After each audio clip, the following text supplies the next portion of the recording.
Star Nation sa ating local news, nakatakda pa rin simulan ng Department of Transportation ang partial operations ng Metro Rail Transit Line 7 o MRT-7 sa ikalawang quarter ng 2027.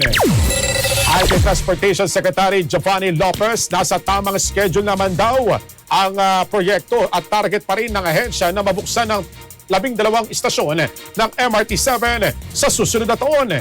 Bukod sa MRT-7, nagbigay rin ang DOTR ng update sa iba pang malalaking infrastructure projects na usan inaasahang magsisimula ang operasyon ng Port of Lucena sa buwan ng Agosto, habang target namang mabuksan bago matapos sa taon ang 3 bagong EDSA busway stations sa Bagong Barrio, Balintawak at Guadalupe. Sinabi rin ng DOTR Chief na inaasahang matatapos sa Disyembre ang Bukidnon Airport Terminal, habang target naman makumpleto sa Oktubre ang bagong passenger terminal ng Siargao Airport. Samantala, inaasahan din matatapos bago matapos sa taon ang Phase 1 ng Santo Tomas Tiaong segment ng South Long Haul Project. Tungkol naman sa Metro Manila Subway Project, sinabi ni Lopez na maayos naman ang takbo ng konstruksyon.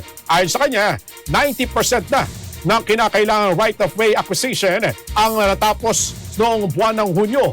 Dagdag pa niya, natapos na rin ang tunnel excavation sa ilang bahagi ng subway line, habang malapit na rin makumpleto ang iba pang tunnel works. Target at DOTR na magsagawa ng demonstration run ng Metro Manila Subway sa 2028 bago matapos ang termino ni Pangulong Ferdinand Marcos Jr. Star FM News Connect.